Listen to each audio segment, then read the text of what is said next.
মহান ২১শে ফেব্রুয়ারিতে কেন্দ্রীয় শহীদ মিনারে ভাষা আন্দোলনের বীর শহীদদের প্রতি বিনম্র শ্রদ্ধা জানাচ্ছেন সর্বস্তরের মানুষ।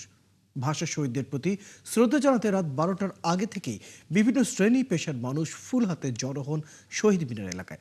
অনেকে খালি পায়ে প্রভাত ফেরিতে অংশ নিতে দেখা যায়। কারো হাতে ছিল জাতীয় পতাকা, কারো হাতে ব্যানার, ফেস্টুন। সাধারণ মানুষের সাথে শ্রদ্ধা জানাচ্ছে নানা রাজনৈতিক, সামাজিক, সাংস্কৃতিক সংগঠন সহ শিক্ষার্থীরা। এ সময় তারা নতুন সরকারের কাছে মত প্রকাশের স্বাধীনতা ও গণতান্ত্রিক উত্তরণের প্রত্যাশা জানান।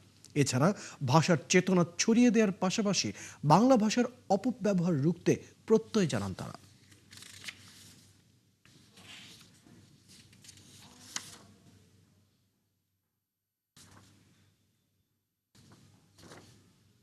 বিশ্বের বুকে গর্বিত জাতি আমরা, ভাষার জন্য আমাদের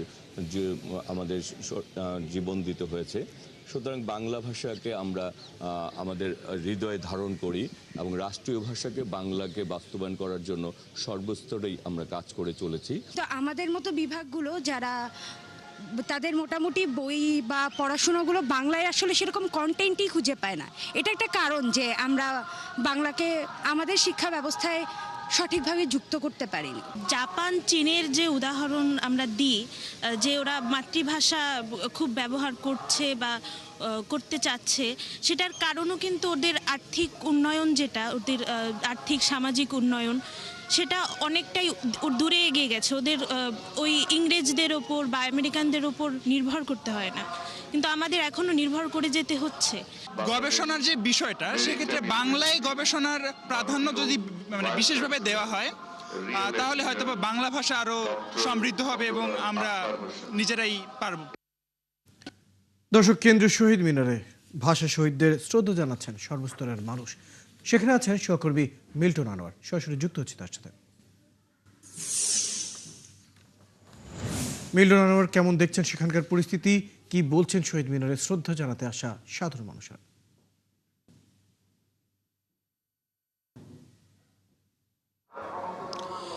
রয়্যাল, আমরা এখন শহীদ মিনারের মূল বেদির কাছাকাছি দাঁড়িয়ে আছে এবং এই এখন 11টা বাজে।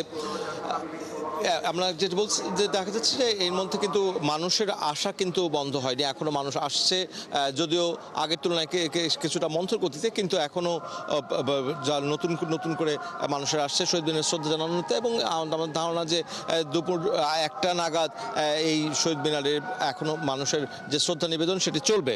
এবং আপনি যেমনটি বলছিলেন যে মধ্যরাত থেকে মানুষ আসছে এবং মধ্যরাতের পরে কিছুটা বিরতি দিয়ে আমরা আবার দেখছি যে সেহরির পরে কিন্তু মানুষের ঢলটি নেমে আসে শহীদ মিনারে, এবং এরপর থেকে কিন্তু মানুষ আসছে এবং বিভিন্ন শ্রেণী পেশার, রাজনৈতিক দলের, বিভিন্ন সামাজিক সাংস্কৃতিক সংগঠনের মানুষ, এবং তারা কিন্তু এই শহীদ মিনারে যেই সেই শ্রদ্ধা নিবেদন করছেন। এবং এখনো পর্যন্ত যে যারা দাঁড়িয়ে আছেন তাদেরকে আমরা দেখছি যে তাদের সেই শেষ করতে কিন্তু 1-1.5 ঘন্টা সময়, বেশি সময় লেগে যাবে। এবং আমি কথা বলেছি এখানকে যারা শ্রদ্ধা জানাতে এসেছেন তাদের সঙ্গে, তার মধ্যে বিশিষ্ট জনেরা ছিলেন, ক্ষুদ্র জাতিসত্তার মানুষেরা ছিলেন, এবং তারা প্রত্যেকেই বলছেন যে 21-এর যে লড়াই, সেই লড়াই এখনো শেষ হয়নি।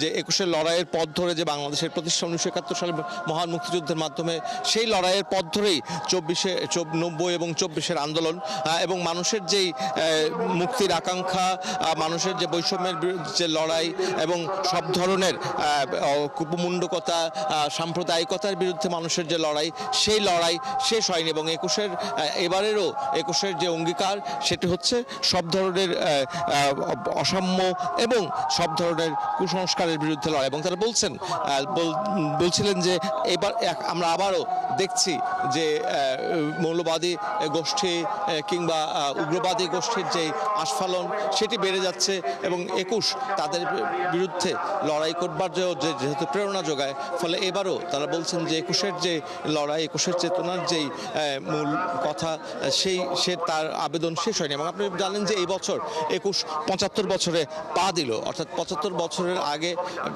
মাতৃভাষার জন্য মানুষের যে লড়াই, সেই লড়াই ছিল মূলত আসলে অন্যায়ের বিরুদ্ধে, কোনো কিছুকে চাপিয়ে দেওয়ার বিরুদ্ধে। সেই কোনো কিছুকে চাপিয়ে দেওয়ার বিরুদ্ধে বা অন্যায়ের বিরুদ্ধে যে কোনো আন্দোলনে 21 আমাদেরকে প্রেরণা যোগাচ্ছে। তেমনি এটি যেহেতু মাতৃভাষার লড়াই, ক্ষুদ্র জাতিসত্তার মানুষদের সঙ্গে কথা হয়েছে এবং তারা বলছিলেন যে তারা 21 থেকে প্রেরণা নেন এবং তারা মনে করেন যে তাদের যে ভাষা, সেই ভাষায় তার যাতে সাংবিধানিক স্বীকৃতি হয়, তারা সরকারের কাছে সেই দাবিও কিন্তু জানিয়েছে। এবং তারা বলছেন 21 এখনও তাদের জন্য, তাদের ভাষার অধিকার রক্ষার জন্য, তাদের ভাষার মর্যাদার প্রতিষ্ঠার জন্য এখনও 21 অনুপ্রেরণা হয়ে কাজ করছে। এবং আপনি জানেন যে গত 5ই আগস্টের পরে বাংলাদেশের বিভিন্ন জায়গায় বিভিন্ন সাংস্কৃতিক স্থাপনার উপর হামলা হয়েছে, বিভিন্ন জায়গায় হামলা হয়েছে, মুক্তিযুদ্ধের বিভিন্ন স্থাপনার উপর হামলা হয়েছে। তারও প্রতিবাদ জানিয়ে বলেছেন যে 21-এর যেই চেতনা, সেটা 21-এর চেতনার পরিপন্থী এবং এদের এইসবের হামলা এবং এইসবের ঘটনারও কেউ কেউ বিচার চেয়েছেন।